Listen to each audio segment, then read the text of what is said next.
अब तक आपने क्या सीखा है कि एक एनपीओ क्या है। एक एनपीओ एक ऐसी ऑर्गेनाइजेशन है जिनका मेन ऑब्जेक्टिव, जो ऑब्जेक्टिव लेके नहीं चले हैं टू अर्न प्रॉफिट, बट उनका ऑब्जेक्टिव रहेगा provide services to the public, to the members. तो आइए इसके मेन फीचर्स के बारे में डिस्कशन करते हैं। क्या हैं इसके मेन फीचर्स? पहली मेन फीचर है इसकी सर्विस मोटिव। जैसा कि पहले हम लोग क्लियर कर चुके हैं मीनिंग के अंदर कि इसका मेन मोटिव रहेगा service motive, to provide services to the society, to its members. चाहे वो स्कूल की फॉर्म में हो, चाहे वो हॉस्पिटल की फॉर्म में हो, चाहे वो रिलीजियस इंस्टीट्यूशन की फॉर्म में हो, लाइब्रेरी की फॉर्म में हो, कोई ओल्ड एज होम हो, कोई अनाथालय हो। तो इस तरह के जितने भी इंस्टीट्यूशन हैं, जितने भी एनपीओज हैं, उनका मेन मोटिव रहता है to provide the services to the society.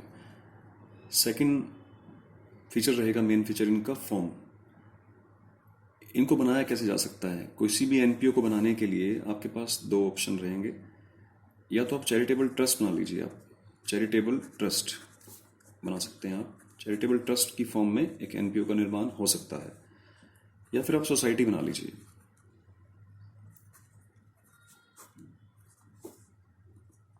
Societies act 1912 के अकॉर्डिंगली आप सोसाइटी का निर्माण कर सकते हैं, या चैरिटेबल ट्रस्ट बना लीजिए। कुछ ट्रस्टीज इकट्ठे हो जाएंगे, कुछ मेंबर्स इकट्ठे होकर एक ट्रस्ट का निर्माण कर सकते हैं, तो वो ट्रस्ट एनपीओ की शेप ले लेगा। थर्ड फीचर है इसकी सेपरेट एंटिटी। सेपरेट एंटिटी का मतलब हुआ कि इसका एक अलग अस्तित्व रहता है। सेपरेट एंटिटी, यहाँ पे इसका मीनिंग जो है कि the entity of an NPO, the entity of a NPO, एक एनपीओ की जो एंटिटी होती है, जो उसका अस्तित्व होता है, it is different from its member. वो उसके मेंबर्स से डिफरेंट रहता है।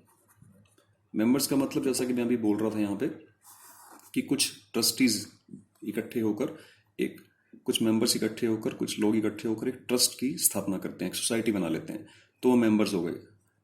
ठीक है, मेंबर्स हो गए। तो एक एनपीओ का जो एंटिटी रहेगी, जो उसका अस्तित्व रहेगा, वो उसके मेंबर से बिल्कुल डिफरेंट रहता है। The NPO has its separate entity. यानी कि मान लीजिए there is no any effect regarding the admission, regarding the death of any member to the NPO. किसी भी मेंबर की डेथ हो जाए, कोई मेंबर छोड़ के चला जाए, कोई मेंबर कहता है कि मैं एनपीओ में छोड़ के जा रहा हूँ, मैं सोसाइटी को छोड़ के जा रहा हूँ, मैं ट्रस्ट को छोड़ के जा रहा हूँ, तो वो जा सकता है। उससे एनपीओ के अस्तित्व पर, उसकी एंटिटी पे कोई भी फर्क नहीं पड़ेगा। वो चलती रहेगी, एज इट इज चलती रहेगी, क्योंकि मेंबर्स आते रहते हैं और जाते रहते हैं, ज्वाइन करते हैं, छोड़ के चले जाते हैं, उससे कोई फर्क नहीं पड़ता एनपीओ को। नेक्स्ट है मैनेज बाय इलेक्टेड मेंबर्स। अभी हम डिस्कशन कर रहे थे कि कुछ मेंबर्स इकट्ठे होते हैं, they will decide to form a trust और टू फॉर्म ए सोसाइटी। तो ठीक है, सोसाइटी बना सकते हैं, ट्रस्ट बना सकते हैं, तो उनको एक इलेक्शन से पास आउट होना होता है। मेंबर्स, जैसे मान लीजिए 100 मेंबर्स इकट्ठे हो गए, लेकिन 100 के 100 मेंबर्स उस एनपीओ का संचालन नहीं कर सकते, उसको ऑपरेट नहीं कर सकते हैं। तो उसके लिए क्या हुआ कि कुछ मेंबर्स को इलेक्ट करना होता है, जस्ट लाइक मैनेजमेंट बॉडी। तो उसमें एक प्रेसिडेंट हो जाएगा, एक वाइस प्रेसिडेंट हो जाएगा, एक ट्रेजरर हो जाएगा, एक सेक्रेटरी हो जाएगा। तो इस तरह से डिफरेंट डिपार्टमेंट्स उनको असाइन किए जाते हैं, एक प्रेसिडेंट रहेगा उसका।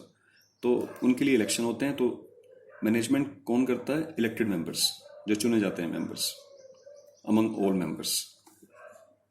फिफ्थ इसकी मेन फीचर रहेगा मेजर सोर्स ऑफ इनकम। अब इनका मेजर सोर्स ऑफ इनकम है क्या?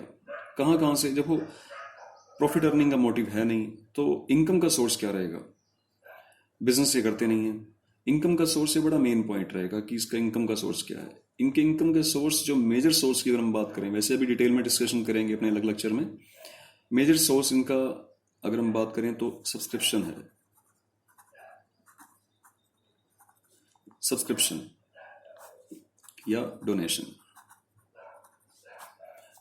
वैसे और भी बहुत सारे सोर्स हैं, हम इसकी अलग से एक वीडियो बनाकर डिस्कशन करेंगे।